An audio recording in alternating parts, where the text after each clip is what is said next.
आप सबका बहुत बहुत स्वागत है आज इस संध्या में। और हम लोग श्रीमद् भगवद गीता के महात्म्य पर चर्चा कर रहे हैं। वस्तुतः अगर सही बात कहूँ तो महात्म्य पे श्रीमद् भगवद गीता की महिमा या महत्व बताने का सामर्थ्य हम में तो बिल्कुल भी नहीं है, और वस्तुतः किसी मनुष्य में नहीं है। कोई मनुष्य कैसे बता सकेगा श्रीमद् भगवद गीता की महिमा क्या है। तो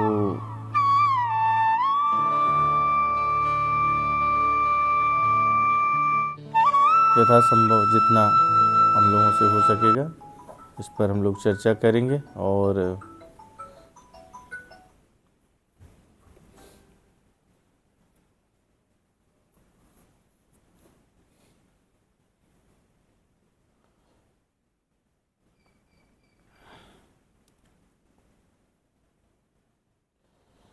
तो सबसे पहले हम लोग समस्त पूर्वाचार्यों को प्रणाम निवेदित करते हैं, दंडवत प्रणाम करते हैं, जिनके उचित स्वरूप ही हमको समस्त ग्रंथ उपलब्ध हो पाते हैं और जिनसे भगवान के विषय में जानने सुनने का सौभाग्य मिलता है। और ये अखिल ब्रह्मांड नायक परमपिता परमेश्वर, करुणा वरुणालय, भक्तवत्सल श्री रामचंद्र भगवान, श्री सियाराम जी की कृपा है कि हम लोग ये चर्चा कर पाते हैं। तो आइए सबसे पहले जैसे हम लोग करते हैं मंगलाचरण, तत्पश्चात फिर हम लोग आगे बढ़ेंगे।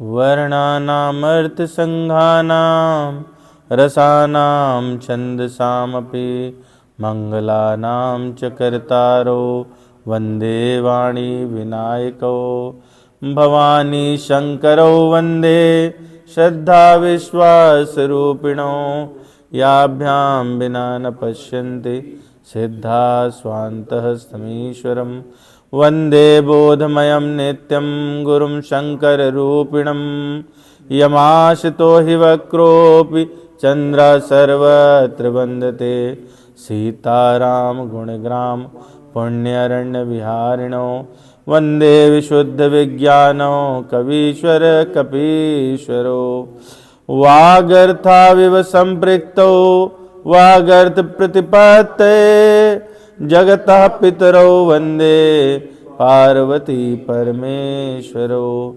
कर्पूरगौरं करुणावतारं संसारसारं भुजगेन्द्रहारं सदा वसन्तं हृदयारविन्दे भवं भवानी सहितं नमामि। ॐ अज्ञानतिमिरान्धस्य ज्ञानाञ्जनशलाकया चक्षुरुन्मीलितं येन तस्मै श्रीगुरुवे नमः। श्रीचैतन्यमनोभीष्टं स्थापितं येन भूतले स्वयं रूपा कदा मह्यं ददाति सुपदान्तिकम्। वन्देऽहं श्रीगुरो श्रीयुतपदकमलं श्रीगुरून् वैष्णवांश्च श्रीरूपं साग्रजातं सहगण रघुनाथान्वितं तं सजीवं साद्वैतं सावधूतं परिजनसहितं कृष्णचैतन्यदेवं श्रीराधा कृष्णपादान् सहगण ललिता श्रीविशाखान्वितांश्च। हे कृष्ण करुणा सिंधो दीनबंधो जगतपते गोपेश गोपिका कांत राधा कांत नमोस्तुते। तप्त कांचन गौरांगे राधे वृंदावनेश्वरी वृषभानुसुते देवी प्रणमामि हरिप्रिये। वाञ्छाकल्पतरुभ्यश्च कृपा सिन्धुभ्य एव च पतितानां पावनेभ्यो वैष्णवेभ्यो नमो नमः। श्री कृष्ण चैतन्य प्रभु नित्यानंद, श्री अद्वैत गदाधर श्रीवासादि गौर भक्त वृंद।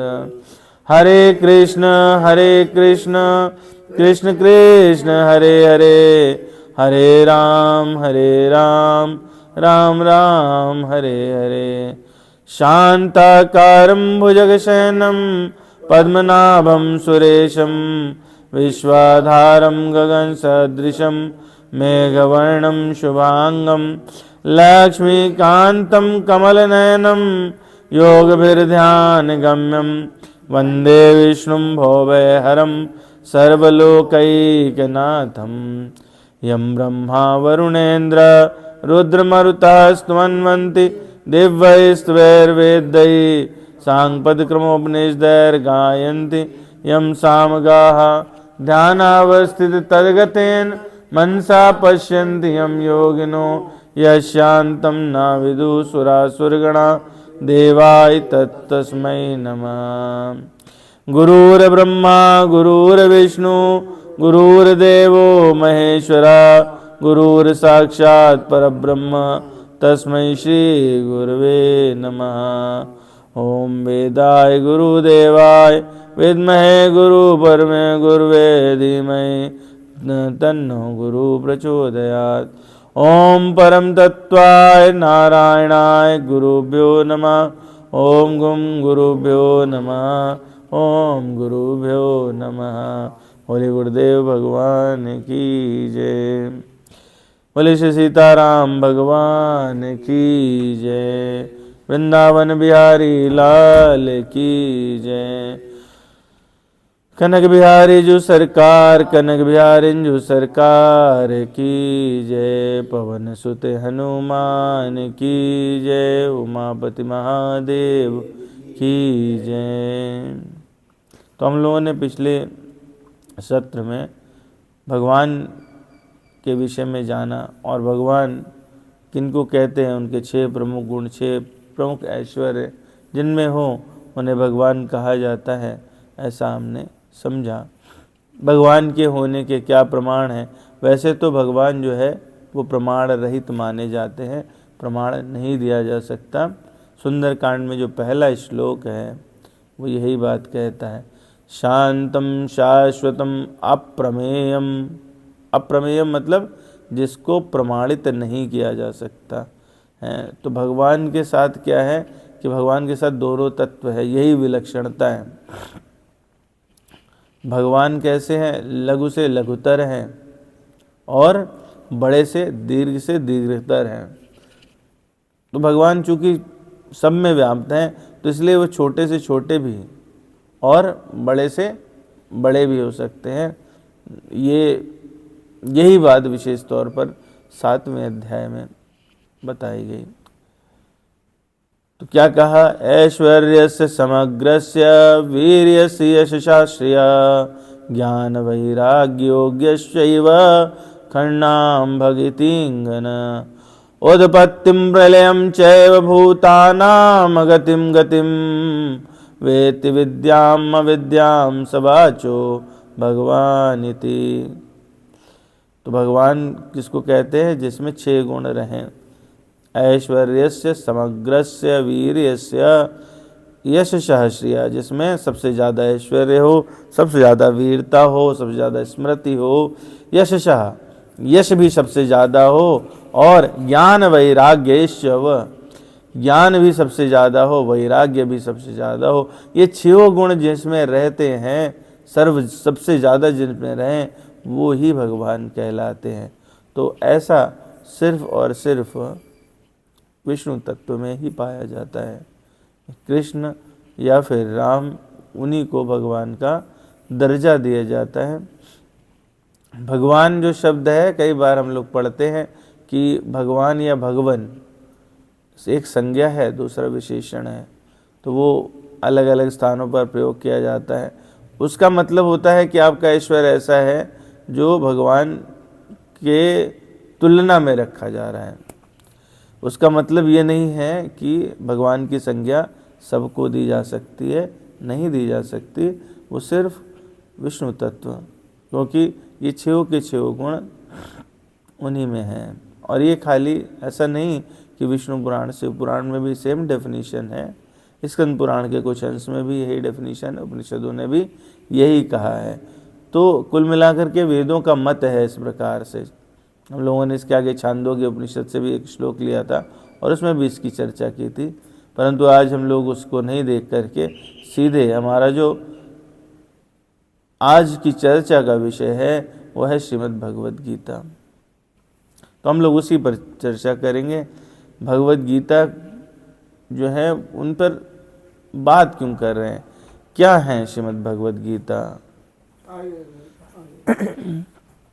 क्या है श्रीमद् भगवद गीता और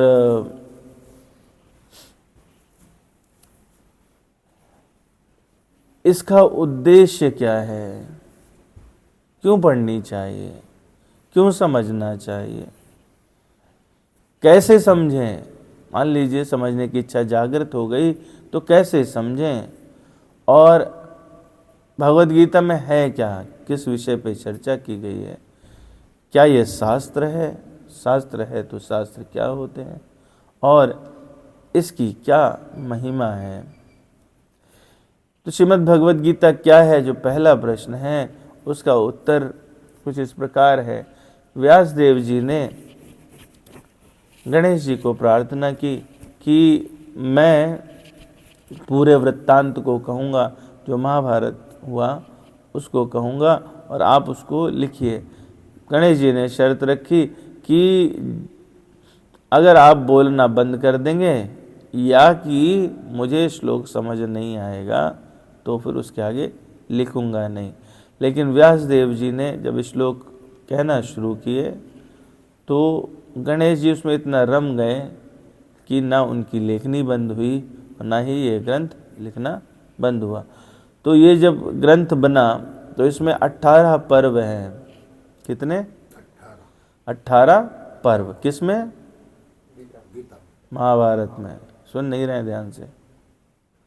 पहली चीज़ क्या होती है, किसी भी कथा में जाएं तो पहले जो, और कथा पढ़ेंगे भी तब भी यही बात है, उसमें क्या कहा जाता है, ध्यान से सुनो। अभी हम लोग जब चर्चा करेंगे तो उसमें भी श्लोक में भी यही आएगा। तो जब जो कहते हैं ना उसको ध्यान से सुनिए। तो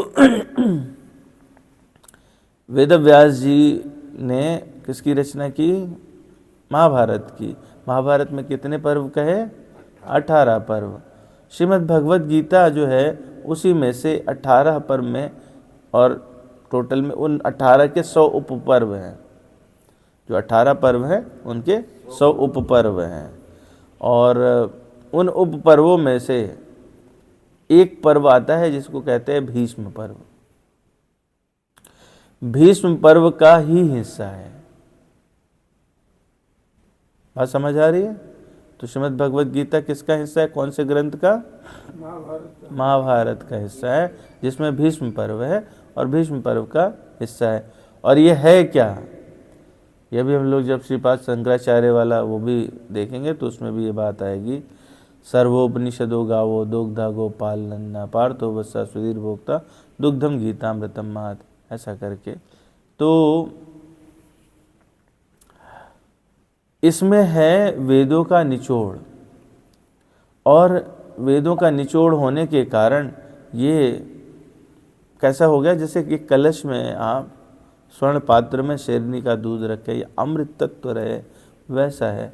18 अध्याय है, 700 श्लोक है। कितने? 700। कितने अध्याय? 18 अध्याय। 18 की बड़ी महिमा है। 18 पर्व हुए महाभारत में, 18 अध्याय हुए श्रीमद् भगवद गीता में। भागवत पुराण में 18,000 श्लोक हैं। महाभारत में दोनों तरफ की जो सेनाएं थीं वो 18 अक्षौहिणी थीं। तो 18 का कॉम्बिनेशन बहुत ही महत्वपूर्ण है हमारे सनातन में और इतिहास में भी। अर्जुन के अलावा भगवान श्री कृष्ण के मुख से इसको संजय ने सुना था, क्योंकि वेद व्यास जी ने संजय को दिव्य दृष्टि दी थी और उन्होंने धृतराष्ट्र को सुनाया था। तो श्रीमद् भगवद गीता को सुनने वाले प्रमुख श्रोता कौन कौन हुए? अर्जुन, संजय जी और धृतराष्ट्र, 3 लोग, है ना। और इसमें 700 श्लोक है, जिनमें से भगवान कृष्ण ने 574 श्लोक कहे। कितने? अर्जुन ने 85, संजय ने 40 और धृतराष्ट्र का एकमात्र एक श्लोक है, जो पहला श्लोक है वो धृतराष्ट्र का श्लोक है श्रीमद् भगवद गीता में। ठीक है, तो ये एक मतलब संक्षेप में अपने को एक आइडिया, ओवरव्यू आ जाता है कि क्या है गीता। क्यों कहते हैं? गीता का मतलब जो गाया जाए, जो गेय हो। तो ये गेय है और भगवान के श्रीमुख से कही गई, इसलिए इसको क्या कहा गया? गीता। और भगवान ने स्वयं कहा, इसलिए इसको कहा गया श्रीमद् भगवत गीता। गीता बहुत सारी हैं, अगर आप देखोगे तो गीता प्रेस के ही संकलन में 15 गीता हैं लगभग। उसके अलावा बहुत सारी हैं। रामचरितमानस में 2 जगह राम गीता, 1 जगह लक्ष्मण गीता। इसी तरह से रुद्र गीता है, गोपियों का भी गीत कहा जाता है, उद्धव गीता है। तो बहुत सारे हैं, मतलब गीता बहुत सारे हैं। अष्टावक्र गीता आपने देखा होगा, अलग से पुस्तक है। तो गीता बहुत सारी हैं, लेकिन किसी का नाम भगवत गीता नहीं है। क्यों? क्योंकि वो भगवान के श्रीमुख से नहीं निकली है। तो ये बात अभी अपने आप में इस बात का प्रमाण है कि भगवान जो शब्द है वो भगवान कृष्ण के लिए ही प्रयोग किया जाता है वस्तुतः। बाकी अगर इस तरह से होता तो उनका दूसरा पर्यायवाची, अच्छा इसमें ये भी नहीं सुनेंगे आप कि कहीं आपने कभी सुना है कृष्ण गीता? ऐसा नहीं सुनेंगे, श्रीमद् भगवद गीता, है ना। तो एक बात और स्पष्ट कर दूं, भागवत पुराण और श्रीमद् भगवद गीता अलग अलग ग्रंथ हैं, है ना। कई बार हम कंफ्यूज हो जाते हैं, और मैंने ये मंचों से भी सुना है, मंच पे भी कई बार जो वक्ता रहते हैं वो भगवद गीता के बजाय भागवत बोलना शुरू कर देते हैं, और जो श्रोता रहते हैं वो तो सोते ही हैं। श्रोता सोता, वक्ता बकता। तो वो जो है कंफ्यूज नहीं होना है। भागवत पुराण, इसमें कैटेगरीज हैं, अभी हम लोग देखेंगे। कैटेगरीज में सबसे जो ऊपर है वो क्या है? वेदादि हैं, फिर उपनिषद हैं, फिर उनके अंग आते हैं, फिर पुराणों का स्थान है, इतिहास, ऐसे इस तरह से क्रम है। तो पुराण जो हैं, पुराणों में क्या है? कथाएं हैं जिनमें सिद्धांतों को पिरोया गया है। और जो श्रीमद् भागवत पुराण है, जिसको भागवतम भी कहा जाता है, उसमें भगवान की चर्चा, भक्त की चर्चा और भक्ति की चर्चा है। लेकिन कैसी? कथा रूप में। श्रीमद् भगवद गीता में क्या है कि एक्सट्रैक्ट है, एकदम सटीक बात, सिद्धांत है, चर्चा है भक्ति की, भक्त के गुण क्या होने चाहिए उसकी, और भगवान ने अपना स्वरूप बताया उसकी। लेकिन मुख्य इसका तत्व क्या है? वो है भक्ति। प्रमुख तत्व क्या है? भक्ति, श्रीमद् भगवद गीता का। या उसको योग कह सकते हैं, योग अलग अलग प्रकार के होते हैं। तो ये देखिए, गीता पे बहुत सारी टीकाएं लिखी गई, और लगभग इस समय अगर देखेंगे आप तो 150 के आसपास प्रमुख टीकाएं हैं, और हजारों टीकाएं हैं, अलग अलग लोगों ने प्रयास किया। तो इसके महत्व को दर्शाता है। किसी किताब के बारे में इतनी चर्चा, ऐसी कोई चर्चित इसके अलावा बुक नहीं है जिस पे हर राइटर ने कुछ कोशिश करी हो। और जितने प्रमुख आचार्य हुए, 4 संप्रदाय हैं प्रमुख, तो उन सभी आचार्यों ने इस पर टीका लिखी है। मध्वाचार्य जी, चैतन्य महाप्रभु का तो प्रतिपादित ग्रंथ ही यही था। श्री रामानुजाचार्य जी, आदि शंकराचार्य जी ने इस पर शंकर भाष्य लिखा हुआ है। तो ये महान विश्व गुरुओं ने भी इसको स्वीकारा और इसका प्रचार किया है। किसके लिए उपयोगी है ये? किसके लिए उपयोगी है? क्या सिर्फ अर्जुन के लिए? सभी के लिए उपयोगी है, सभी के लिए उपयोगी है। क्यों है अभी हम लोग देखेंगे।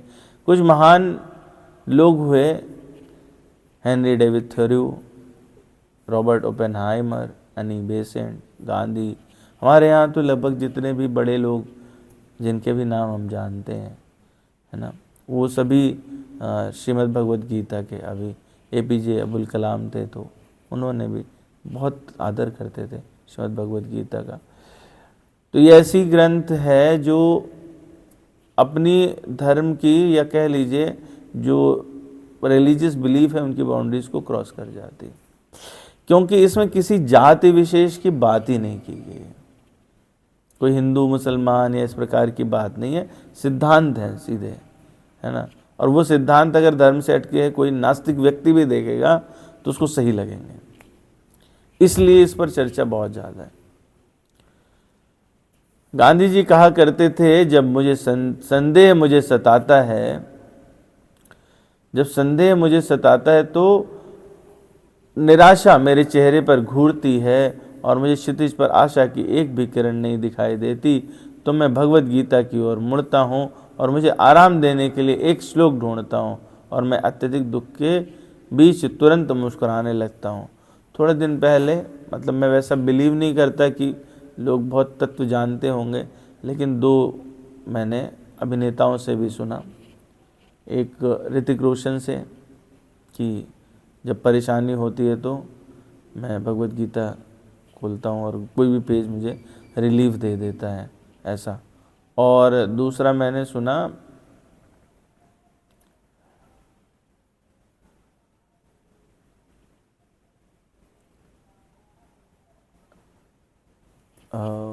ओबेरॉय, विवेक ओबेरॉय, उसका भी सेम स्टेटमेंट था। तो ऐसे में मतलब ये बात थोड़ा वो लगती है कि ये बड़ा ही महत्वपूर्ण वो है। तो महात्मा गांधी के विषय में हम लोगों ने बात की। भगवत गीता हमारे लिए क्यों ज़रूरी है, क्यों हम सबको श्रीमद् भगवत गीता पढ़नी चाहिए, जानना चाहिए। कारण है कि जो एक युद्ध है जो वहाँ पे चल रहा था, विरोधाभास का युद्ध, धर्म और अधर्म का युद्ध, एक अंतर्द्वंद, वो अंतर्द्वंद को सॉल्व करने के लिए श्रीमद् भगवत गीता कही गई थी।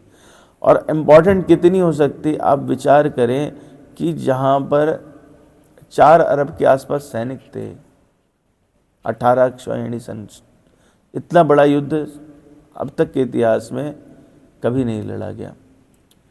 उस युद्ध के बीच में लगभग 42 मिनट में 700 श्लोक कहे गए, तो उनका महत्व तो कितना ज़्यादा होगा।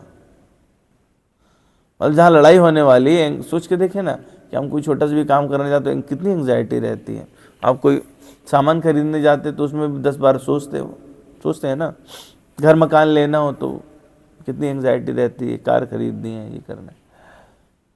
लड़ाई हो रही है और उसमें 1-2 लोग नहीं लड़ रहे, और कौन लड़ रहे हैं, रिश्तेदार लड़ रहे हैं, ये भी नहीं कि पड़ोसी लड़ रहा हो। तो ऐसे में, और जो अर्जुन है उसकी स्थिति क्या है कि सामने कौन खड़ा है, उसके अपने बहुत करीबी लोग, है ना, चचेरा भाई, तेरा भाई, पितामह, गुरु, और ऐसे में वो फिर हथियार डाल देता है। तो भगवान ने उसका उत्साहवर्धन के लिए, सही कार्य करने के लिए, और ऐसे में क्या होना चाहिए और तुम्हारा उद्देश्य क्या है, ये बताने के लिए जो कहा, वो श्रीमद् भगवद गीता को कहा। तो एक्चुअली इनर बैटल को जीतने के लिए किसी ग्रंथ की आवश्यकता है, तो वो क्या है, श्रीमद् भगवद गीता है। तो हम सभी लोग, we are always fighting with in us. Fight क्या है, डिसीजन मेकिंग की फाइट है, वेदर इट इज़ राइट और रॉन्ग, राइट और रॉन्ग, राइट और रॉन्ग। और ये आप देखो तो आपका पूरा जीवन 2 चीज़ों में निकलता है, बड़ा सुंदर लगता है मुझे। विचार नहीं करते, विचार करें तो पाएंगे कि हमारा पूरा जीवन प्रश्न उत्तर है। क्या है, सिर्फ प्रश्न और उत्तर है, और हर क्षण आप निर्णय ले रहे होते हैं। जैसे आपकी आंख खुली तो स्वतः मन में प्रश्न आता है, अब क्या करें, आता है ना, और नेचुरल से जवाब है उसमें, ब्रश करना है, वहाँ जाना है, ऑफिस है, जो भी आपका क्रियाकलाप है। फिर आप जैसे ही जाते हैं, अच्छा मैं आज वाइट शर्ट पहनूं, ग्रीन शर्ट पहनूं, क्वेश्चन है ना, आंसर है। ऑफिस क्यों जाना है, क्वेश्चन है, आंसर है। कौन सा रास्ता पकड़ना है, क्वेश्चन है, आंसर है। तो आप देखो तो लगातार आपका क्वेश्चन आंसर चल रहा है और आप हर पल हर क्षण निर्णय ले रहे हैं। मतलब छोटी छोटी चीज़ों में भी निर्णय लेते हैं। ऐसा नहीं है कि आप मतलब इतनी छोटी चीज़ें, मग्गे से पानी डालना है उसमें भी निर्णय ले रहे होते हैं। यार ठंड तो नहीं लगेगी, कितना गर्म हुआ, नहीं करते ना। तो आप मतलब हर क्षण निर्णय लेते हैं। ये हमको बस पता नहीं है, क्योंकि इसका इतना अभ्यास हो गया है कि हम उसको भूल जाते हैं, स्मृति में नहीं रहता। तो श्रीमद् भगवद गीता का उद्देश्य क्या है, वास्तविक उद्देश्य, और ये हमारे लिए महत्वपूर्ण क्यों है? 2 प्रश्न। पहला है वास्तविक उद्देश्य है मानवता को अज्ञान से उबारना, यानी सभी को ज्ञान मिले, निर्णय सही कर पाएं। और दूसरा, जीवात्मा एवं भगवान के बीच में जो संबंध है, जिसको कि भक्ति कहा जाता है, उसको पुनर्जागृत करना। ये 2 ही प्रमुख उद्देश्य हैं। तो हम जैसे हम लोग कोई सामान लाते हैं अपने घर में, तो उसके साथ में हमें क्या मिलता है, एक उसका इंस्ट्रक्शन बुकलेट मिलता है, मैनुअल मिलता है, हर सामान के साथ मिलता है। आप छोटे से छोटा परचेज करो, उसके भी रैपर पे कुछ लिखा रहता है। आपने कभी देखा है कोई भी चीज़ ऐसी है जो जिसपे रैपर पे कुछ लिखा ना हो? इंस्ट्रक्शन लिखे होते हैं, है ना। इसमें ये इंग्रेडिएंट हैं, इसको दूध में मिला के खाएं, इसको बच्चों के पहुंच से दूर, इंस्ट्रक्शन होते हैं इनवेरेबली। बड़ा सामान लाते तो उसमें, आपके जीवन में सबसे बड़ा सामान क्या है? स्वयं, उसकी मैनुअल श्रीमद् भगवद गीता। जो सबसे टफेस्ट इंस्ट्रूमेंट है to deal with is human body, brain of humankind, the feelings, the emotions, they are the most tough part. तो उसके लिए कुछ मैनुअल है क्या? Yes, there is a manual, that is Shrimad Bhagavad Gita. अगर आप इसको जानते हैं, इसमें अब आता है बात शुद्धिकरण की। जब हमारे पास वो रहता है तो उसका रख रखाव रखना होता है, सामान लाते हैं, रख रखाव रखते हैं, साफ सफाई रखते हैं। तो there are 2 type of cleaning, one is external cleaning and other is internal cleaning. तो एक्सटर्नल क्लीनिंग के लिए हम लोग करते हैं गंगा स्नान, जो सबसे पवित्र माना गया क्या है, गंगा स्नान।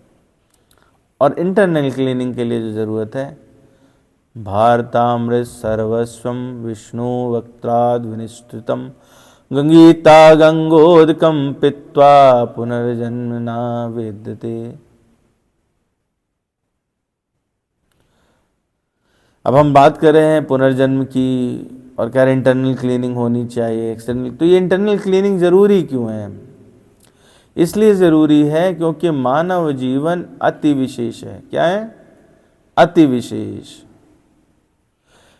जो मानव जीवन है ये पशुओं से सिर्फ एक चीज के कारण भिन्न है। हम लोगों ने पहले भी जब चर्चा की थी तो हर रोज यही प्रश्न पूछता था मैं कि पशु से हम कैसे भिन्न हैं। 4 कार्य बिल्कुल समान है। पशु भी खाता है, सोता है, संभोग करता है और संरक्षण की तलाश करता है। कुत्ता भी आप देखोगे निकलेगा, कहीं से रोटी मिल जाए, कुछ मिल जाए खा लेगा, है अपोजिट मिलेगा सेक्स करेगा, और उसके बाद में क्या करेगा कि जाके किनारे सो जाएगा। बारिश हो रही तो शेल्टर ढूंढेगा, कहीं टिटोरे खड़ा हो जाएगा, आपके स्कूटर के नीचे घुस जाएगा, कार के नीचे घुस। ये 4 हम भी वही कर रहे हैं, मॉडिफाइड है बस। खाने के लिए टेबल लगा लेते हैं, थाली लगा के उसमें खाते हैं, ठीक है। कुत्ते के पास थाली होती है, आप दे देते हो तो हो जाती है, नहीं तो, लेकिन इससे फर्क नहीं पड़ता। क्या मोटी बात क्या है? खा रहे हैं, खाएंगे, सोएंगे, रिप्रोडक्शन, बच्चे पैदा करेंगे और घर बना लेंगे, उसको पकड़ के बैठे रहेंगे, ठीक। तो यही 4 चीज चाहते हैं। फर्क क्या है? फर्क है कि हम जिज्ञासा करते हैं। कुत्ता कभी देखा, दो कुत्ते बैठ के जिज्ञासा कर रहे हो, बोले भाई साहब ये बताओ पड़ोसी के यहाँ तो ऐसा है, ऐसा कभी नहीं। किसी जानवर में देखा आपने? नहीं। ये जिज्ञासा जो है वो मनुष्य का ही गुण है। जिज्ञासा क्यों उत्पन्न होती है? उसके पीछे की एक वृत्ति है जिसे कहते हैं विवेक। विवेक, तो विवेक जो है वो आपको पृथक करता है किसी पशु से। क्यों चाहिए विवेक? क्योंकि दुख सबको है ना। अब जैसे हमने कुत्ते का उदाहरण ले ले, किसी का भी ले लीजिए, पशु पक्षियों को खिलाते, बंदर आते हैं, खाते पीते हैं, देख ही रहे। फिर उसके लिए व्यवस्था की जाती है, डंडा लगाओ, करंट लगाओ, ये करो। दुख सबको है, उनको भी है, हमको भी है, लेकिन वो दुख से समाधान मिले इसकी युक्ति सोचते नहीं है और उनको ये सामर्थ्य दी नहीं गई है। वो कोई नया कर्म नहीं कर सकते और उस योनि में जो भी वो करते हैं उसके कारण वो बंधते नहीं हैं। जैसे अगर आप कहो कि मान लो कोई वानर है, बंदर है, और उसके कारण कोई बच्चा गिर गया, नुकसान हो गया, तो बंदर को पाप लगेगा क्या? नहीं लगेगा। बंदर को पाप नहीं लगेगा। शेर कितना हिरन को मार देता है, संभल को खा लेता है, देखते हैं हम लोग, है ना। लकड़बग्घे आते उठा ले जाते हैं बकरियों को। सांप किसी को डस लेता है, मर जाता है। तो क्या इन जीवों को पाप लगता है? गिद्ध मरा हुआ खाता है। जो मनुष्य योनि है उसके अलावा बाकी सारी योनियां पाप पुण्य से पृथक है, मुक्त है। क्यों? क्योंकि उनको नवीन कर्म करने की, सोच विचार के काम करने की क्षमता नहीं दी गई है। प्रोटोटाइप है शेर को। और मतलब ये इतनी सुंदर विलक्षण बात है, उसका उतना ही दुरुपयोग मनुष्य द्वारा किया जाता है। अगर आप कभी ध्यान दो तो क्या है, जैसे आप जा रहे हो रास्ते में, सपोज करो, और कोई बढ़िया सामान ट्रक में लदा हुआ जा रहा था, है ना। बहुत साधारण सा एग्जाम्पल दे रहा हूँ। चीनी जा रही थी, गिर गई एक बोरी। आदमी भिनभिनाते हुए 10 लोग खड़े हो जाएंगे, लड़ेंगे, ज़्यादा से ज़्यादा कौन उठा जाए, फ्री का माल है, और तब तक उठाते रहेंगे। और वो तो छोड़ो, मिट्टी कहीं गिर जाए तो उसको भी आदमी समेट ले जाता है, होता है ना ऐसा। लेकिन आप कभी ध्यान दीजिएगा, मान लीजिए किसी जंगल में यही चीनी गिर गई, वो आप 10-15 दिन बाद भी जाओगे तो चीनी का अंश वहाँ रहेगा। चींटी को जितनी ज़रूरत थी उतना ले जाएगी, उतना संग्रह करेगी, बस। चिड़िया को जितनी ज़रूरत उतना ले जाएगा, खाएगा, ख़त्म बात। बच्चे को खिलाना है, चोंच से ले गया, खिला दिया, स्वयं खा लिया, बस। ये जो संग्रह करने की बुरी आदत है वो सिर्फ मनुष्य के पास है ना। कभी आप नहीं देखोगे कि शेर कोई उठा, उसने बोला चलो आज 10 हिरण पकड़ लाता हूँ, रोज़ बैठ के खाऊंगा। ऐसा नहीं है। हाथी को कभी आप नहीं देखोगे कि गए बोले चलो आज पूरा जंगल उजाड़ लाता हूँ, रख लेता हूँ और खाऊंगा, नहीं। तो ये वाला जो विवेक है उसका उतना ही दुरुपयोग भी मनुष्य करता है। लेकिन ये एक विशेष बात है। तो नवीन कर्म करने की, यानी नया काम करने की, नया कर्म करने की जो सामर्थ्य है वो सिर्फ और सिर्फ मनुष्य को दी गई। इसीलिए पाप और पुण्य ये मनुष्य को ही होते हैं, उसके अलावा किसी को नहीं होते। तो संसार में दुखों का स्थायी समाधान पाने का जो तरीका है वो किसमें है? श्रीमद् भगवद गीता में दिया गया है। और वो दुख का कारण क्या है? वो नवीन कर्म ही हैं जो आपको पाप या पुण्य में बांध देते हैं। उनके में बंधे होने के कारण पुण्य करोगे तो आपको अच्छे फल मिलेंगे, यही होगा, लेकिन बंधे तब भी रहोगे। अपन ने जो है वो देखा था 9वें अध्याय में कि एक सोने की हथकड़ी है और एक कांटे वाली लोहे की हथकड़ी है, पर फर्क दोनों में, समानता दोनों में क्या है कि दोनों ही हथकड़ी हैं। सोने की हथकड़ी लगा दी जाए, मान लीजिए बढ़िया पैर में सोने की बेड़ी डाल दी जाए और हाथ में भी डाल दिया जाए, तो क्या स्वतंत्रता का सुख है? नहीं। और लोहे की डाल दी जाए तो भी स्वतंत्रता का सुख नहीं है।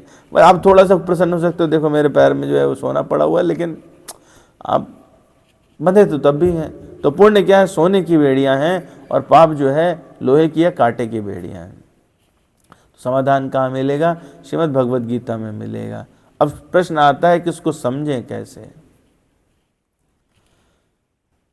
तो क्या इसको हमको मानना चाहिए? इट्स अ मैथोलॉजी, जैसा कि लोग अक्सर कहते हैं कि हिंदू मैथोलॉजी में ऐसा कहा गया। There is nothing like mythology in Sanatan Dharma. It's all history, it's all history. History भी सही शब्द नहीं, इतिहास। इतिहास का मतलब इति मतलब प्रारंभ। तो जहाँ से प्रारंभ हुआ वहाँ से पूरी कहानी, ये इतिहास है। तो ऐतिहासिक घटना नहीं मानना चाहिए।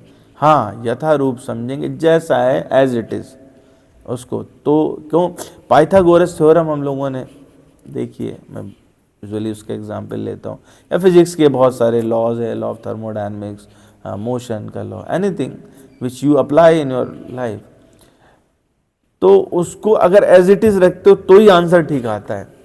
a प्लस बी का whole square is equal to A square plus B square plus 2abc, अगर आप इस थ्योरम को बदल दो तो आंसर सही आएगा? नहीं। तो उसको एज इट इज समझना पड़ेगा, एज इट इज अप्लाई करना पड़ेगा, मैनुअल के हिसाब से चलना पड़ेगा, तो ही आपका लाइफ ठीक रह सकता है। अब जब मैनुअल के हिसाब से चल रहे हैं तो मैन्युफैक्चरर को स्वीकार करना पड़ेगा और मैन्युफैक्चरर के हिसाब से रहना पड़ेगा। तो हु इज मैन्युफैक्चरर? भगवान। भगवान इज द मैन्युफैक्चरर, उनको स्वीकार करना पड़ेगा उनके। अब एक संबंध बन जाता है कि दिस इज द वे, उस वे को फॉलो करना पड़ेगा, एंड दैट इज भक्ति। कौन पढ़ सकता है श्रीमद् भगवद गीता को? पुरुष, नारी, बच्चा, बूढ़ा, कोई भी, anybody belonging to any religion, caste, there is no differentiation, कोई भी पढ़ सकता है इसको। तो सबके लिए इसमें हमको प्रमुखता से किन चीज़ों को जानने के लिए मिलेगा? ईश्वर, जीवात्मा, प्रकृति, 5 विभाग हैं, काल और कर्म। कौन कौन? ईश्वर, जीवात्मा, प्रकृति, काल और कर्म। और बहुत ही सुंदर बात है, सूक्ष्मता से देखें, ध्यान दें इस पर। तो ये क्या है कि इसमें सिर्फ एक ही चीज है जो वेरिएबल है, बाकी सब फिक्स है। भगवान फिक्स, कर्म, कर्म वेरिएबल है, वही आपको फंसा कर रखता है, वही चक्कर है। कर्म जो है अगर उसको आप ठीक से कर लो तो बाकी सारा ऑलरेडी सेटल्ड है, सेटल्ड है ना। तो इसको समझने के लिए क्या एलिजिबिलिटी चाहिए? What is the eligibility to understand Shrimad Bhagavad Gita? ये है कि आपको वो चरम लक्ष्य की प्राप्ति की इच्छा होनी चाहिए। प्रामाणिक गुरु किसी के सानिध्य में रह के इसको पढ़ें। कोई भी ग्रंथ की पढ़ने की विधि यही है। श्रीमद् भगवद गीता में ही इसको पढ़ने की विधि कही गई। 34वां श्लोक है मेरे ख्याल में। तद्विधि प्रणिपातेन परिप्रश्नेन सेव्या उपदेक्ष्यन्ति ते ज्ञानम ज्ञानिना तत्वदर्शिना। भगवान कहते हैं क्या करना चाहिए कि जो व्यक्ति इसका जानने वाला है उसके चरणों में जाके प्रणिपात करना चाहिए, एकदम लौट जाना चाहिए, पैर पकड़ लेना चाहिए। एंड क्या उसके आगे परिप्रश्नेन सेवया, वो जो उपयुक्त समय आए उपयुक्त सेवा द्वारा उस प्रश्न को पूछा जाना चाहिए। उपदेक्ष्यन्ति ते ज्ञानम, और कौन? ज्ञानिना तत्वदर्शिना, वो तत्वदर्शी जो इस ज्ञान को जानते हैं वो इसका उपदेश करेंगे और तब आपके प्रश्नों का शमन हो जाएगा, आपको ज्ञान का उदय होगा। तो कैसे? प्रामाणिक गुरु की तलाश, फिर गुरु से नम्रता पूर्वक जिज्ञासा, वही जो मैंने अभी श्लोक कहा, और गुरु की सेवा करके हरि भक्ति द्वारा। तो ये आपके पास में एलिजिबिलिटी क्राइटेरिया है, हमारी अर्हता क्या है वो है। क्या सीख सकते हैं श्रीमद् भगवद गीता से? क्या सीख सकते हैं? पहला है संबंध, किससे? भगवान कौन है और उनका हमसे यानी जीव से क्या नाता है। दूसरा अभिधेय, कि उनसे जो संबंध है जिसको हम भूल गए उसको कैसे पुनर्जागृत किया जाए। और तीसरा क्यों किया जाए, प्रयोजन, ये 3 बेसिक बातें हैं। कोई किताब पढ़ते हैं ना तो उसके पीछे उद्देश्य रहते हैं, तो इसमें क्या उद्देश्य है? तो श्रीमद् भगवत गीता क्या है? एक शास्त्र है। श्रीपाद शंकराचार्य कहते हैं गीता शास्त्रमिदं पुण्यम या पठेत प्रयता पुमान विष्णु पद्माप्नोति भय शोकादिवर्जिता। करेंगे अभी चर्चा। गीता क्या है? एक शास्त्र है जिसको कोई पवित्रता के साथ पढ़ता है, भगवान विष्णु के चरणों का आश्रय लेता है, तो उसके जीवन से भय और शोक ये दोनों चले जाते हैं। भय शोकादि वर्जिता। शास्त्र क्या होते हैं? उनका वर्गीकरण, वेद 4 हैं, उसके बाद उपनिषद, वेदांत सूत्र, फिर आता है पुराण, फिर आता है इतिहास, और फिर आप अन्य, है ना। तो ये कुल मिलाकर के हमारे पास शास्त्र हैं। तो इन सब का जो निचोड़ है वो क्या है? श्रीमद् भगवत गीता है। उनमें इन सब का निचोड़ श्रीमद् भगवत गीता है। कल हम लोगों ने सूक्ष्म चर्चा की थी, कल नहीं सॉरी पिछले सेशन में, किस पर? सर्वोपगीता शास्त्रम इदं पुण्यम या पठेत प्रयता पुमान विष्णु पद्मवाप्नोति भय शोकादिवर्जिता। इस सभी संप्रदायों द्वारा स्वीकृत महात्म्य है जो श्रीपाद शंकराचार्य जी ने लिखा, और बहुत सुंदर है। इस पर हम लोगों ने सूक्ष्म चर्चा पिछली बार की थी। गीता नामक जो ग्रंथ है, गीता शास्त्रमिदं, यह ग्रंथ जो भगवत गीता है वो क्या है? पुण्यम यह पठेत प्रयता पुमान। जो जिस दिव्य ग्रंथ को एकाग्र मन से पढ़ता है,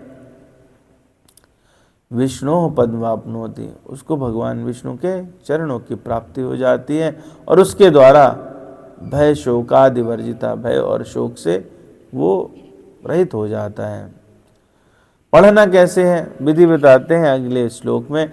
गीताध्ययनशीलस्य प्राणायाम परस्य च नैव सन्ति ही पापानि पूर्वजन्म कृतानि च।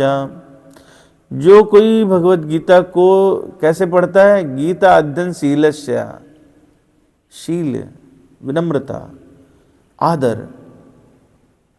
कोई भी ग्रंथ पढ़ें तो उसमें ये महात्म्य में लिखा रहता है हमेशा कि जो इसको आदर पूर्वक पढ़े तो उसको आदर देना पड़ेगा, विवेक तभी उत्पन्न होता है। आदर पूर्वक, तो गीता अध्ययनशीलस्य, शील के साथ में क्या करना है? अध्ययन करना है। कैसे? प्राणायाम परस्य च। जैसे प्राणायाम करते ना, अंदर श्वास लेते हैं और तो एक स्थान से दूसरे स्थान तक अंदर ही रहता है, तो वो उसका मनन हो गंभीरता के साथ। गीताध्ययनशीलस्य प्राणायाम परस्य च नैव सन्ति ही पापानि पूर्वजन्म कृतानि च। तो उसको सारे दुष्कर्म जितने भी थे उनके फलों का कोई प्रभाव नहीं पड़ता, चाहे वो पिछले जन्म में क्यों ना किए गए हों। इस जन्म वाले तो ऐसे ही काट लोगे और फिर करोगे नहीं अगर भगवत गीता समझ जाओगे तो। उससे क्या होगा? मल निर्मोचनम पुंसाम जल स्नानम दिने दिने सकृत गीताम भसी स्नानम संसार मलनाशनम। जल में स्नान करते हैं तो क्या होता है? नित्य अपने को स्वच्छ करते हैं। ऊपर जो मैल लगा है उसको साफ करने के लिए, लेकिन आपको डेली नहाना पड़ता है। गंगा जल, गंगा जी में जाते हैं, पुराने, अगर अच्छी श्रद्धा है आपकी तो पुराने जो पाप है वो नष्ट हो जाते हैं और पुण्यों का उदय होता है। लेकिन हम तुरंत कोई पाप कर लेते हैं और फिर उसे, और 99% तो श्रद्धा ही नहीं होती है। तो हम जो घर में नहा रहे हैं वो गंगा जी में नहा रहे हैं, कोई फर्क नहीं है, क्योंकि वो सब श्रद्धा पर निर्भर करता है।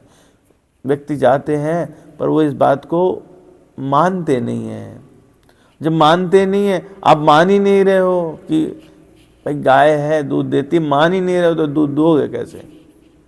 मिलेगा ही नहीं आपको। गंगा जी तो सबका उद्धार करने के लिए हैं, लेकिन लोग मानते नहीं हैं। तो अगर लेकिन शुद्ध करना है तो चाहे गंगा जी में क्यों ना नहा रहे हो, रोज नहाना पड़ेगा।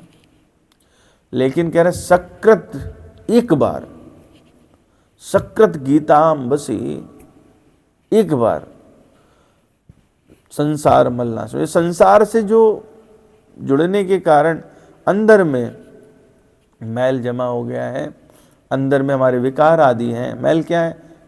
क्लेश विकार जिनकी हमने बात की थी, तो वो हैं, उनका सबका शमन हो जाता है। संसार मलनाशनम, और भवसागर से पार हो जाता हुए व्यक्ति गीता सुगीता कर्तव्या किमन ही शास्त्र विस्तरई या स्वयं पद्मनाभस्या मुख पद्मादुनीशता। भगवान के मुख से निकला है, जो भगवान के चरणों से गंगा जी निकली तो वो पवित्र मानी जाती हैं, है ना।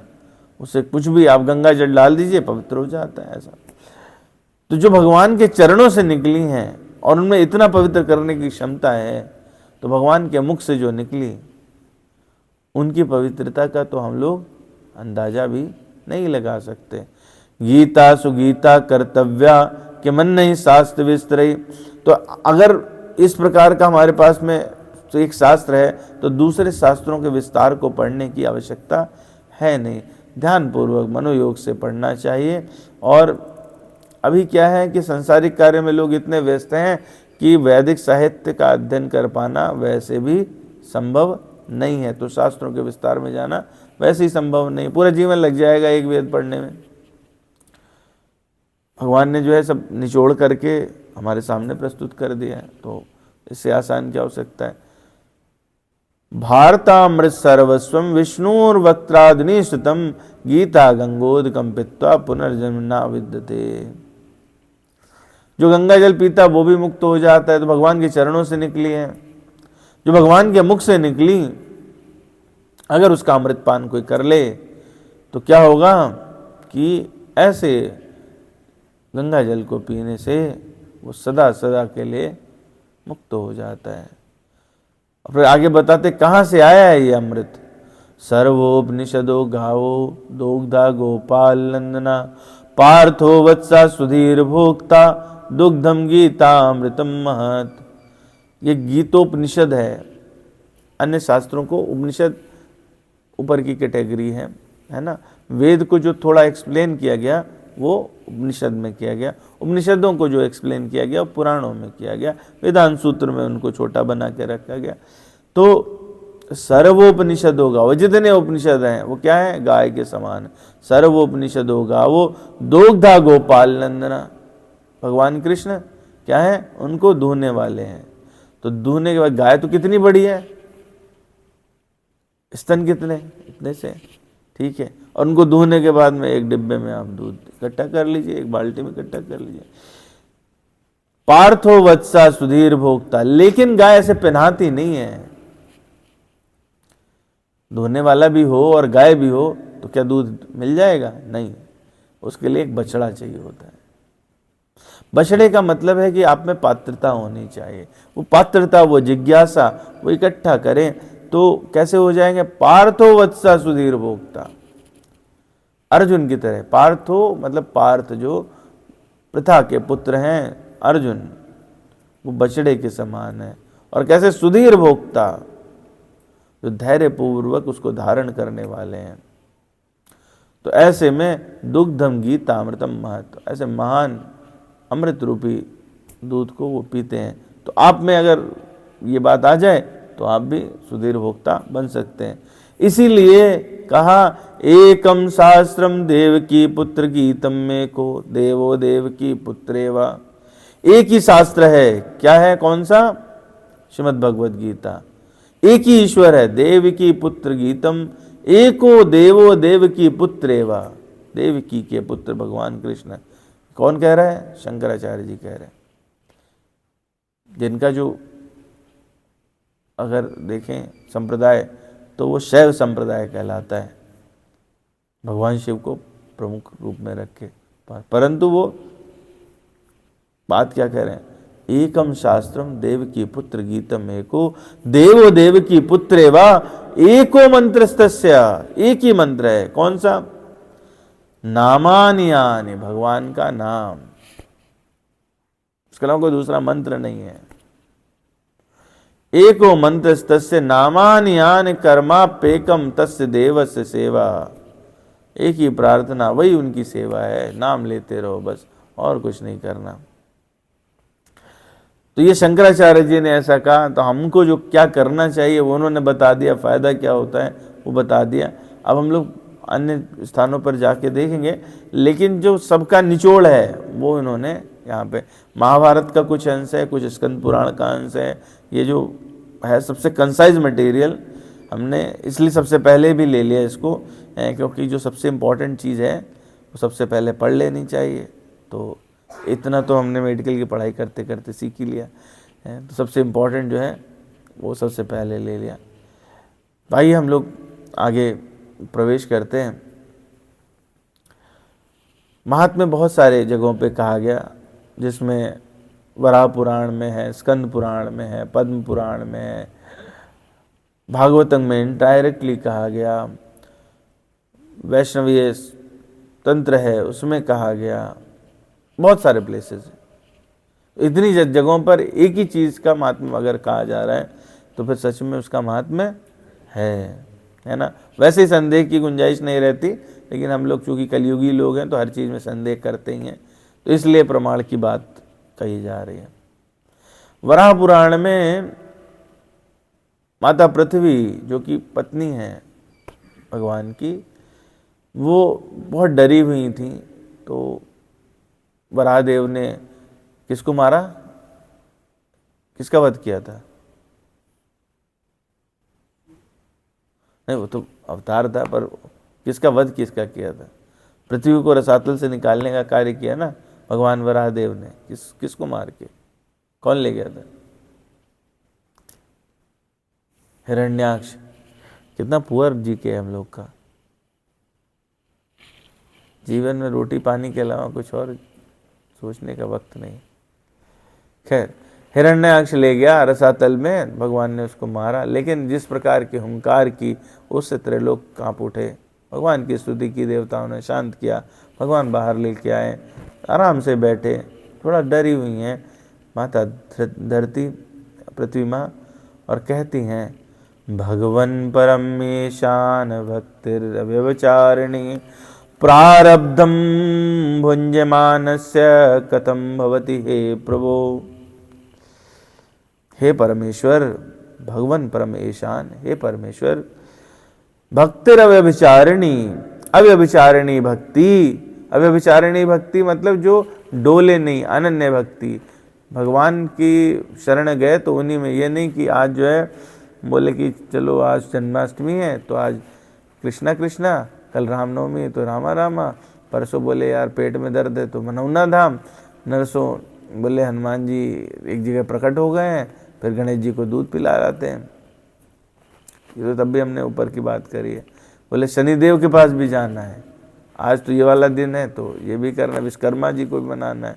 तो हम सबको जीवन भर मनाते रहते, मानता कोई नहीं हमसे, क्योंकि किसी एक के पास रहते नहीं हम। कोई कह सकता है वो सब हैं तो एक ही, तो एक नहीं है, एक नहीं है, ठीक है। ठीक उसी प्रकार से जैसे कि मान लीजिए आम की जो गुठली है बो दीजिए, आम निकलेगा, पहले छोटा सा होगा, पल्लव होंगे, फिर बड़ा होगा, तना बनेगा, फिर उसमें आम निकलेंगे। तो क्या वो आम जो फाइनली आपको मिल रहे हैं वो गुठली हैं? नहीं, पर तत्व है। वो तना जो है उसका है, वो क्या आम है? नहीं। क्या वो गुठली है? नहीं। ठीक उसी प्रकार से ये भेद है, पूरा वृक्ष ही वृक्ष रहेगा, ऐसा थोड़े ना बोल देंगे आम का वृक्ष है लेकिन उसके सब हिस्से आम के हिस्से हैं, ये भी बात सत्य है ना। तो सब एक ही नहीं है, ये बात हमारे दिमाग में अजीब व गरीब ढंग से बैठी हुई है, सब एक ही नहीं है। भगवान ने ही सब में विस्तार कर रखा, ये बात सही है। अपने लिए भी कहें तो हम ऐसे थोड़े नहीं, हाथ क्या मैं हूँ? नहीं। ठीक उसी प्रकार तो पृथ्वी जी कहती क्या है, भगवन परमेशान भक्तिर अव्यभिचारिणी, अव्यभिचारिणी अनन्य भक्ति कैसे करें हे परमेश्वर, प्रारब्धम भुंजमानस्य कथम भवति हे प्रभु। जो मनुष्य फंसा हुआ है ना अपने प्रारब्ध के चक्कर में, कर्म किया उसका कुछ फल मिला, फंसा हुआ है उसमें, तो उसमें भी फंसे होने पर भी वो कर्म कर रहा है, उसके बावजूद भी उसकी भक्ति अविचल कैसे हो सकती है? तो भगवान कहते हैं श्री विष्णुरुवाच प्रारब्धम भुज्यमानो ही गीताभ्यासरतः सदा। कर्मों को भोगते हुए भी, भुज्यमानो मतलब भोगते हुए, प्रारब्धम भुज्यमानो ही गीताभ्यास रता, जो गीता जी के अभ्यास में रत रहे, कब? सदा, हमेशा। शर्त समझो, यानी कि बोले यहां से उठ के गए, बोले चलो आज का सेशन समाप्त, फिर फायदा नहीं है। फायदा तब है जब, है ना, और ये हर ग्रंथ में, रामचरितमानस में कहा, कहीं सुनहि अनुमोदन करहीं, जो कहे सुने और फिर उसका अनुपालन भी करे, उसी को, नहीं तो नहीं। और आदर की बात कही कि सकल कामना सिद्ध नर पावा, जो यह कथा कपट तज गावा। सिद्धि कब मिलती है? जब आप कपट को त्याग देते। आदर करना पड़ेगा, है ना, तो आदर करना पड़ेगा। तो कह रहे हैं कि प्रारब्धम भुज्यमानो ही गीताभ्यास रतः सदा, समुक्ता सलुखी सुखी लोके कर्मणा नो ना उपलिप्यते। वो इस लोक में मुक्त हो जाता है, सुखी होता है, और कर्म करते हुए भी उसमें लिप्त नहीं होता। कौन? जो गीता अभ्यास रत है, कब? सदा।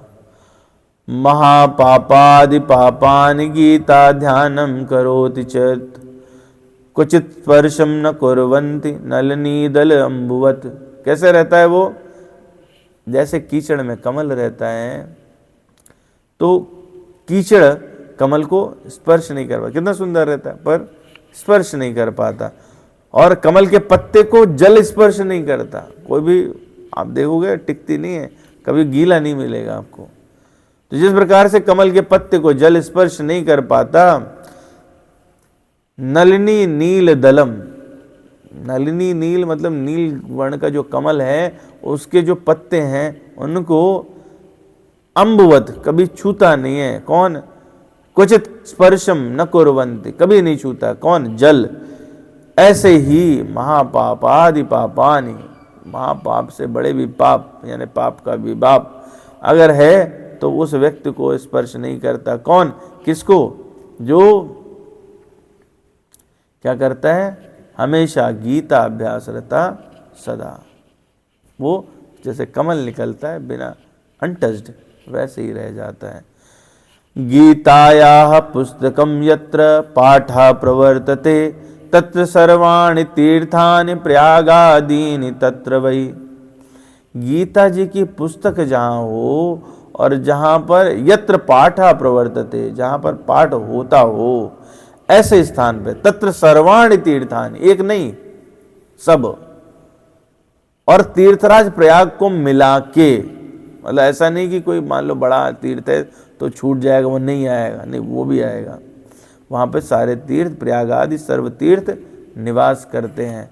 तो अगर आप श्रीमद् भगवद गीता का आश्रय ले रहे हैं, तो समर्थ तीर्थ, समस्त तीर्थों में जाने का पुण्य भी आपको मिलता है। किसको? उसको जो गीता अभ्यास रहता सदा।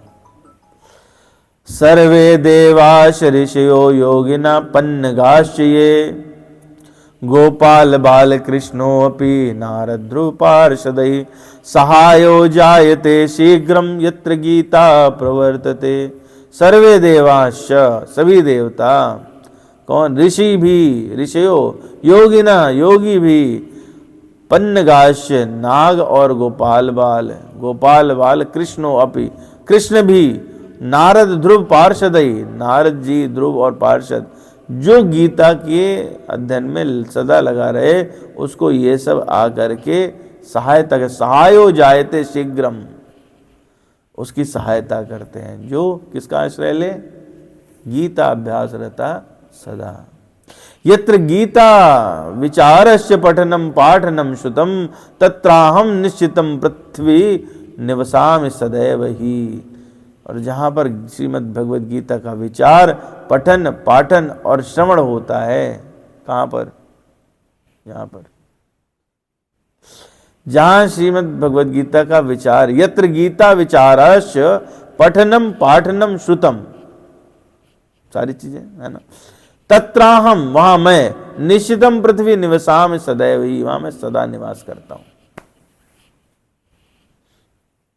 तो घर में श्रीमद् भगवद गीता रखें, पठन पाठन रोज करें, भगवान आपके यहाँ निवास करेंगे, क्योंकि भगवान ने ऐसा। अब भगवान क्यों निवास करेंगे? क्योंकि भगवान मजबूर है। अगले श्लोक में कह रहे हैं, गीताश्रय हम तिष्ठामि, गीता में चोत्तमम गृहम, गीता ज्ञानम उपासते तीन लोकान पाल्याम्यहम।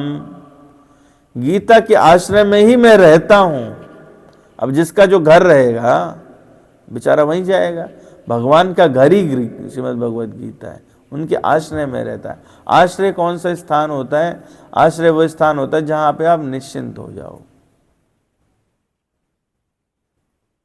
वो स्थान आश्रय। अपनी चिंता नहीं, अब तो कोई दूसरा लेगा। तो भगवान जो है निश्चिंत हो जाते। कहाँ? श्रीमद् भगवद गीता में आ गए, गीता श्रेयहम तिष्ठामि, इसमें रहता हूं। गीता में च उत्तमम गृहम, इससे बढ़िया घर मेरे लिए और नहीं है, सबसे बेस्ट प्लेस है। This apartment is the most valuable apartment for me, ऐसा भगवान कह रहे हैं। गीता ज्ञानम उपाश्रित्य, और इसी के ज्ञान का आश्रय लेकर के, मतलब वो मैनुअल जो मैंने आपको दी है, सेम मैनुअल का मैं यूज करता हूं, तो क्या कर पाता हूं? त्रीन लोकान पाल्याम हम, तीनों लोकों का पालन कर पाता हूं, भगवान कह रहे हैं। तो भगवान भी कौन सी बुक पढ़ रहे हैं? भगवद गीता। गीता में परमा विद्या ब्रह्म रूपा न संशया, अर्धमात्राक्षरा नित्या स्वनिर्वाच्य पदात्मिका। कैसी है? इसमें परम विद्या, अवर्णनीय पद विद्या वाली, जो हम लोगों ने अभी पढ़ा लास्ट, राज विद्या। ब्रह्म रूपा न संशय, कैसी विद्या है वो? ब्रह्म रूपा है, आत्मज्ञान देने वाली ऐसी विद्या है। अविनाशी और अर्धमात्रा अक्षरा नित्या, अर्धमात्रा और अक्षर स्वरूप नित्य, सबसे श्रेष्ठ मेरी विद्या इसमें है, इसमें कोई संदेह नहीं है। क्यों? चिदानंदेन कृष्णेन प्रोक्ता स्वमुखतो अर्जुनम, वेदत्रयी परानंदा तत्वार्थ ज्ञान संयुता। वो भगवत गीता भगवान कृष्ण ने अपने मुख से अर्जुन को कही, और तीनों वेद, ऋग्वेद, सामवेद और यजुर्वेद, तीनों वेदत्रयी, तीन वेद, चार वेद नहीं होते, देयर आर नो चतुर्वेद, पहले बता चुके हम। कौन से? ऋग्वेद, सामवेद और यजुर्वेद। हम कौन कौन से जानते हैं? हाँ, चौथा वेद जो है वो इसी का पार्ट है, ये वेदत्रयी का पार्ट है। जब वेदव्यास जी ने देखा कि द्वापर जा रहा है, कलयुग में कैसे लोग होंगे, भागवत पुराण में कहा गया प्रथम स्कंद के प्रथम अध्याय में, ये मंद सुमंद मतयोह, कैसे होंगे लोग? बेवकूफ़ होंगे, उन्हें किसी चीज़ में इंटरेस्ट नहीं होगा। तो अब बड़ा ग्रंथ दे देंगे, समझ नहीं पाएंगे, इसलिए उन्होंने फोर्थ पार्ट अलग कर दिया। ठीक है, तो इसी से निकाला उन्होंने। ऋग्वेद, सामवेद और यजुर्वेद ही प्रमुख वेद हैं, इसलिए वेदत्रयी कहा जाता है। जितने भी आप देखोगे सब जगह वेदत्रयी। वेदत्रयी परानंदा, कैसे? परमानंद स्वरूप है। तत्वार्थ ज्ञान संयुता, तत्व रूपी जो ज्ञान है उसी से युक्त है, यह है गीता। इसीलिए क्या? यो अष्टादश जपो नित्यम नरो निश्चल मानसा। अब विशेष बात कर रहे हैं, जो अष्टादश मतलब जो 18 अध्याय हैं उनको स्थिर मन करके जब पाठ करे, नित्यम नरो निश्चल मानसा, मन को स्थिर कर दे, ज्ञान सिद्धिम सलभते ततो याते पदम परम पदम, उसको ज्ञान की प्राप्ति हो जाएगी और वो परम पद को पाएगा, भवसागर से पार हो जाएगा, मुक्त हो जाएगा, मोक्ष आदि मिल सकता है उसको। अब ये 18 के 18 अध्याय कौन पढ़ेगा रोज? कौन पढ़ेगा? वैसे बहुत समय नहीं लगता है 18 अध्याय में, अगर आप पढ़ोगे तो ऐसे समझ लीजिए कि नॉर्मल स्पीड में बिल्कुल प्यार से पढ़ें, समझ के भी चलें तो 10 मिनट में 50 श्लोक हो जाते हैं, ठीक है। तो 120 मिनट लगभग लगता है, 2 घंटे में श्रीमद् भगवद गीता पूरी की जा सकती है। स्पीड में जाएंगे तो 1 घंटे 20 मिनट, 1 घंटे 30 मिनट में भी 700 श्लोक हो जाते हैं, ठीक है। जैसे हनुमान चालीसा याद हो जाती है, नित्य करेंगे तो ऐसे ही श्रीमद् भगवद गीता भी कृपा करती हैं, याद हो जाती हैं। खैर, मान लीजिए मेरे जैसे व्यक्ति के बारे में बात हो रही है, आप लोग के लिए नहीं, मेरे लिए। क्या हुआ कि मम्मी है ना, कौन सवाल पूछ रहा है? मम्मी पूछ रही हैं, भूमि है ना, पृथ्वी माता पूछ रहे हैं। उन्होंने कहा पगला गए हो क्या, पापा बने फिरते हो, हैं बच्चों को समझते नहीं हो। आजकल तो बच्चे सो के नहीं उठते सवेरे 8 बजे से पहले, फिर ऑफिस भी जाना है, बहुत काम है, तो ये कैसे होगा? 2 घंटा कहाँ से निकालेंगे वो लोग? फिर कह रहे हो निश्चल मानसा, मन को जो है एकदम स्थिर करके, हैं उसी में ऑफिस से घंटी बज रही होती है, पत्नी कहती है लेट हो रहे हैं, बच्चा कहता है स्कूल जाना है, बड़ी प्रॉब्लम्स है, ऐसे में बात बनेगी नहीं। बोले अच्छा ऐसी बात है, चलो तुमने सिफारिश लगाई, पाठे असमर्था संपूर्णे ततो अर्धम पाठम आचरेत तदा गोदानजम पुण्यम लभते नात्र संशया। भगवान ने कृपा करी, कहा संपूर्ण पाठ करने में असमर्थ है तो आधा कर ले, 350 पढ़ लेगा ना, 1 घंटा कर ले भाई, तो भी ज्ञान की गाय के दान से होने वाले पुण्य को प्राप्त करता है, इसमें संदेह नहीं है। बोले फिर वही बात, बोले घंटावर पढ़ ले, यहाँ आदमी उठ नहीं रहा 8:30 बजे तक, आप बता रहे हो घंटावर पढ़ ले। बोले अच्छा ठीक है, आध घंटा भर भी नहीं कर सकता। त्रिभागम पाठनम अस्तु ज्ञान गंगा स्नान फलम लभेत, अगर तीसरा भाग 1/3 कर दे तो गंगा स्नान के पुण्य का फल प्राप्त कर लेगा। अच्छा चलो ठीक है, तुम ऐसा मुंह बना खड़ी हो, षडशम जप मानस्तु सोम याग फलम लभेत, 6वां भाग कर दे। 6वां भाग मतलब कितना हुआ? 110 श्लोक, 120 श्लोक कर ले तो सोम याग का फल मिल जाता है, स्वर्ग आदि ग्रह पे जा सकते हैं। बोले अच्छा, अरे भाई फिर वही बात, आदमी खड़ा तो हो नहीं पाता है, नहाने में उसको आ पाता है, हफ्ते में 2 बार नहाता है बड़े मुश्किल से, कैसी बातें कर रहे हो? तो बोले अच्छा ठीक, 1 अध्याय पढ़ लेगा। एकाध्यायम तू यो नित्यम पठते भक्ति संयुता रुद्रलोकम वापनोति गणो भूत्वा वसेच्चरम। जो मनुष्य भक्ति युक्त होकर नित्य 1 अध्याय का भी पाठ करता है वो रुद्रलोक को प्राप्त करता है और वहां शिव जी का गण बनकर चिरकाल तक निवास करता है। भगवान शिव के लोक में जाने के बाद वापसी नहीं होती।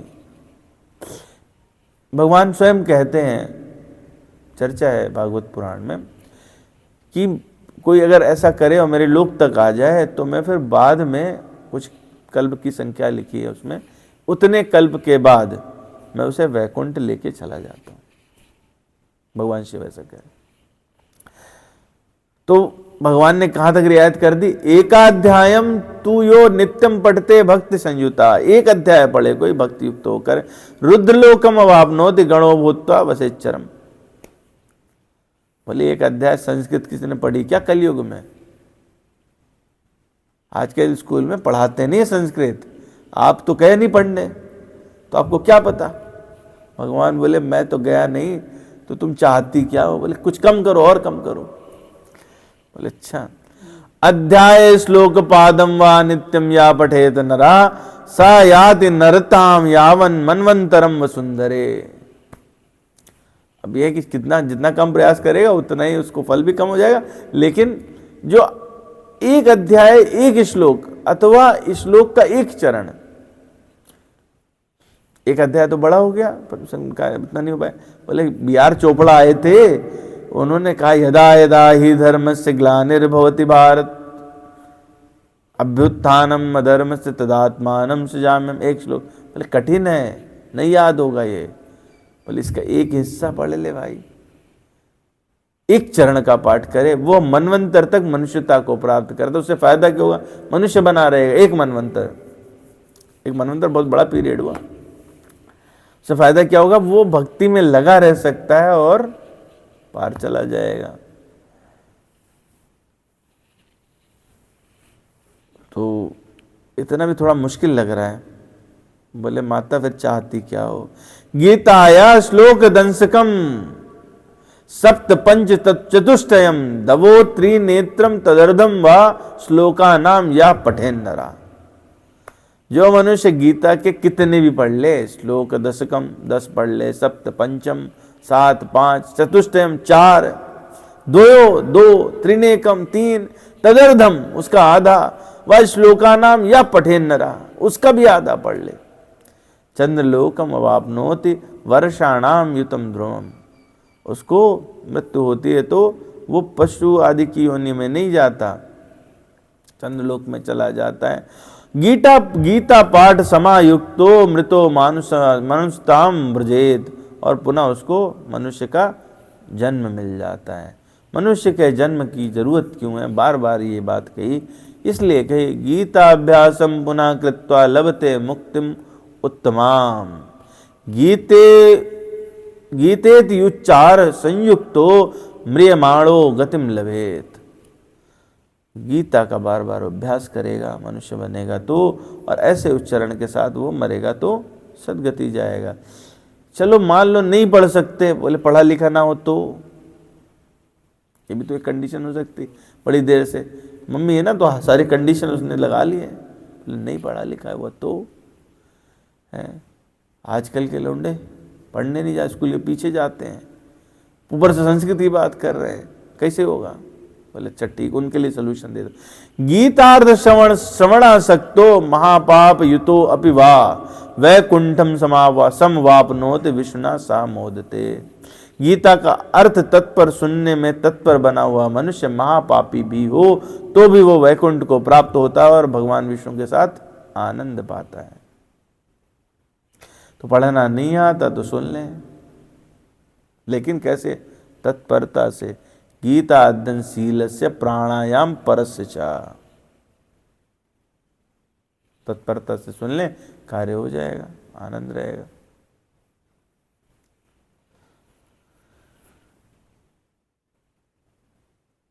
तो इससे क्या होगा, गीतार्थम ध्यायते नित्यम कृत्वा कर्माणि भूरिशः जीवन मुक्ता ही सा विज्ञेयो देहांते परमं पदम। अनेक कर्म करके नित्य श्री गीता के अर्थ का जो विचार करता है उसे जीव मुक्त समझना चाहिए। अगर आप सारे कर्म करते हुए भी श्रीमद् भगवद गीता का आश्रय ले रहे हैं, उस पर रोज चिंतन कर रहे हैं, कब कब कर रहे हैं चिंतन, रोज, तो उस व्यक्ति को जीवन मुक्त समझना चाहिए, ऐसा भगवान कह रहे हैं। मृत्यु के बाद वो परम पद को पाएगा। कोई एग्जाम्पल कभी हुआ पहले ऐसा, बोले हाँ हुआ। गीताम आश्रित बहवो भुभुजो जनकायदा निर्धूत कल्मषा लोके गीता याता परम पदम। गीता जी का आश्रय लेकर के जनक जैसे राजा भी पाप रहित होकर लोक में यशस्वी बने, कर्म करते रहे और बाद में परम पद को प्राप्त हुए। तो इसका मतलब एक और पता चला क्या, कि भगवत गीता जो है वो भगवान राम के अवतरण से पहले कही जा चुकी है, ये शाश्वत है। ऐसा नहीं कि ये पहली बार महाभारत के समय कही गई। गीतायाः पठनम कृत्वा महात्मम नैव या पठेद वृथा पाठो भवेत् तस्य सम एव उदाहिता। जो गीता जी का पाठ करे लेकिन महात्म्य ना पढ़े तो उसका पाठ कैसा हो जाता है, निष्फल हो जाता है, उसे श्रमरूप कहा जाता है। इसीलिए हम लोग जब लास्ट में जाते हैं तो महात्म्य पढ़ते हैं। एतन महात्म्य संयुक्तम गीता अभ्यासम करोति यः सा तत्फलम अवाप्नोति दुर्लभाम गतिम अप्यानुयात। जो व्यक्ति क्या करे, गीता जी का अभ्यास करे महात्म्य सहित, तो उसको वो फल प्राप्त होता है, वो दुर्लभ गति को चला जाता है।